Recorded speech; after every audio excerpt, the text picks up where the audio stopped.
Hi, Mystery Recapped here. Today, I am going to explain an American science fiction comedy film called What Planet Are You From? Spoilers ahead, watch out, and take care.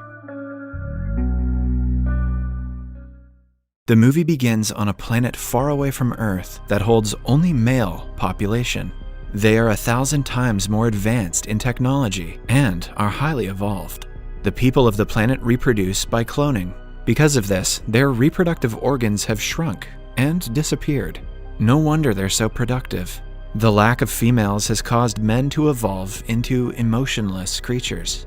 With each succeeding generation, the inhabitants of the planet are growing more ambitious to rule the entire universe. Currently, they are planning to take over the Earth.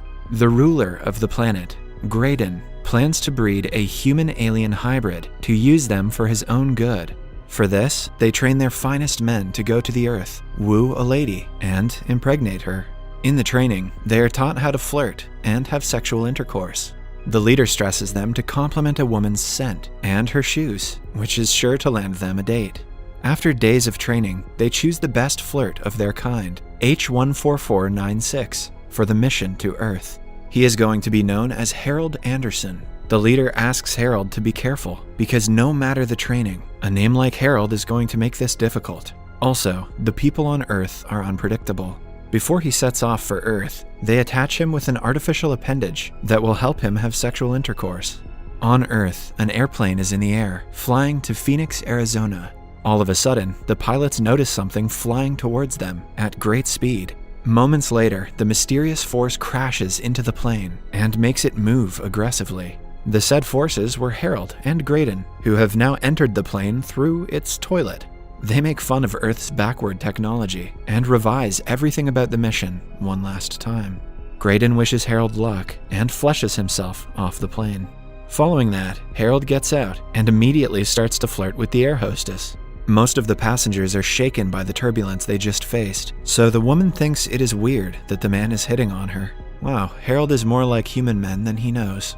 She angrily asks him to take a seat. Harold sits beside a crying woman who is clearly traumatized by the incident.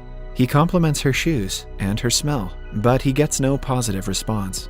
He realizes that the mission is not going to be easy, but he is determined to get someone impregnated. After the plane has landed, an employee of the FAA, Roland Jones, is called to inspect the cause of the heavy turbulence. He has been working in the FAA for years and believes that all undefined activities that happen on the plane are either caused by a flock of birds or by a drunk crew. He is then handed a video that a passenger took when they hit turbulence. Somewhere else, Harold gets off the plane and starts to hit on every woman he sees. When a woman bends over, his crotch starts to make a whirring noise. He figures that the artificial organ has a defect, that whenever he is turned on, it starts to make noise. The woman runs away after hearing the vibration coming from his pants. Following that, Harold goes to the bank he is supposed to work at. He has already been hired because of Graydon's influence. A co-worker, Perry Gordon, befriends him and teaches him the ins and outs of the bank. He also introduces Harold to the office manager and his girlfriend, Rita. Then, Harold meets his boss, who claims he is also seeing Rita.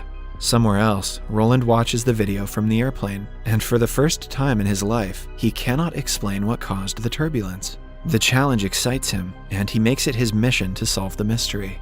After work, Perry brings Harold to a strip club to get him a girl. They meet a sex worker, Cheryl, who agrees to spend the night with him. Harold is beyond excited, but Cheryl is weirded out by the loud whirring sound coming from his crotch. Moreover, she asks him to wear a contraceptive, which defeats his entire purpose. The next morning, he briefs Perry about the disastrous night. Perry promises to take him to an AA meeting, which he claims is an even better place to pick up girls. That night, they visit one and listen to stories about women's struggle with alcoholism and sobriety. One woman named Susan Hurt catches Harold's attention. After her speech, he approaches her, but is stopped by the air hostess he met on the flight. She asks him to spend the night with her.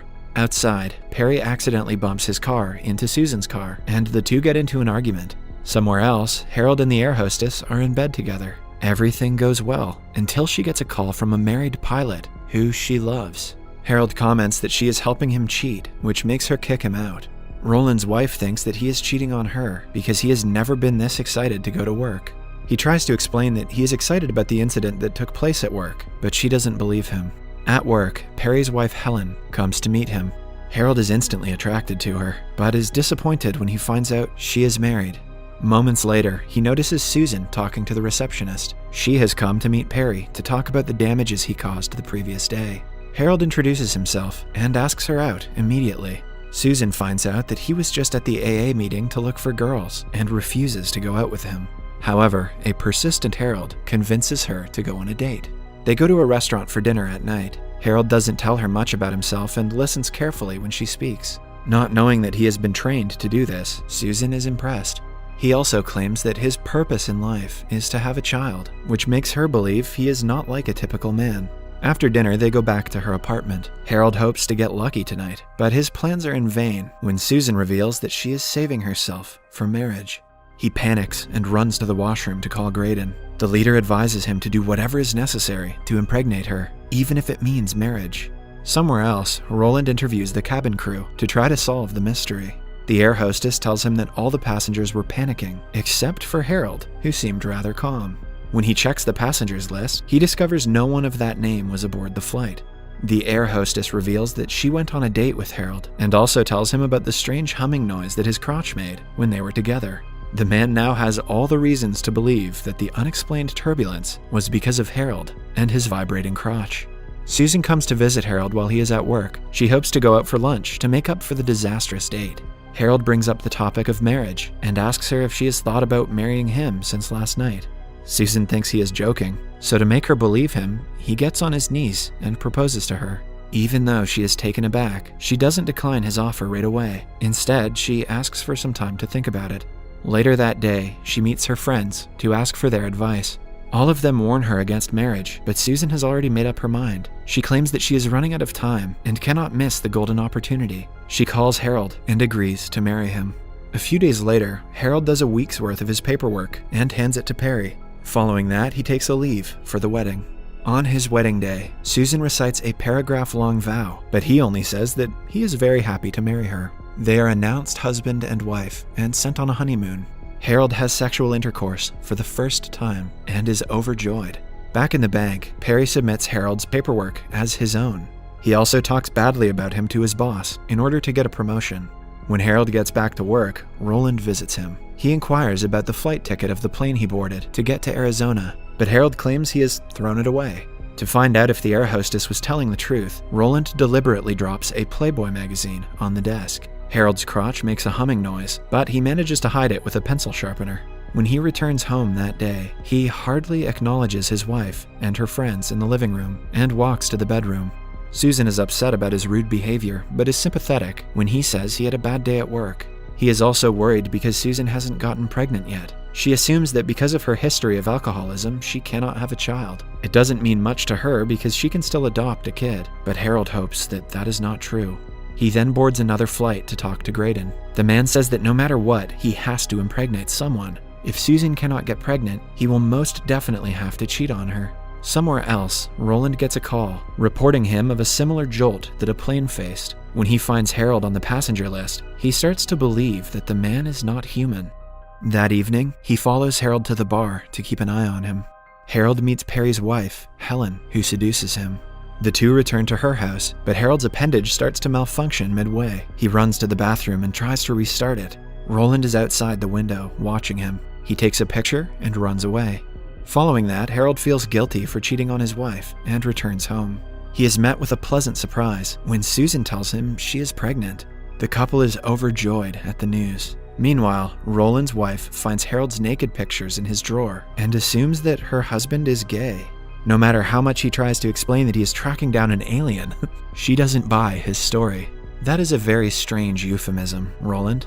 In the meantime, Harold and Susan go to the doctors and find out that their baby is growing at an exponential rate. Although Susan has been pregnant for only 4 weeks, the fetus is 4 months old. When Harold comes to work the next day, he finds out that Perry has gotten the promotion because of the paperwork. Perry mocks him and accuses him of sleeping with Helen, which causes a huge argument between them. The fight ends when Harold punches him in the face. At home, he tells Susan about the incident and cries for the first time. Meanwhile, Roland tells his superiors about his theory. They don't believe him fully, but permit him to investigate the situation further. After only 3 months of pregnancy, Susan goes into labor. Harold drives her to the hospital, and she gives birth to a healthy baby boy. The smile on Harold's face turns into a frown when he sees Graydon outside the room. A while later, he tells Susan that he will have to leave now. Susan doesn't ask him a lot of questions out of surprise. She blames herself for believing him and cries as he leaves. He boards another flight to return to his planet. Roland also follows him to see what he exactly does to make the entire airplane move. Harold walks into the washroom, but before Roland can get to him, the plane experiences turbulence. To Roland's surprise, Harold disappears from the airplane. He reports the incident to his superiors, who don't believe him and fire him from his job. Back on Harold's planet, he tells his fellows that they should aim for universal peace instead of universal domination. Because of this, he is arrested. He also finds out that his baby has been kidnapped and brought to the planet. An agitated Harold takes his baby and runs away to Earth. He appears before Susan, who quickly grabs the infant. She is furious at him for everything he has done. Harold proves to her that he is an alien by flashing a bright light out of his nose. He says that he was forced to leave her, but she doesn't forgive him. When he goes outside, Roland catches him. However, the man has already been fired, so he doesn't care about Harold's secret. As they talk, Graydon appears and points a gun at them, but Roland shoots him dead. Moments later, Susan runs outside and says that she loves him. The two reconcile and share a passionate kiss. In the following scene, the couple is renewing their vows in a tower. After the ceremony, Harold tells her that he has been selected as the new leader of their planet. He plans to commute to stay closer to his family.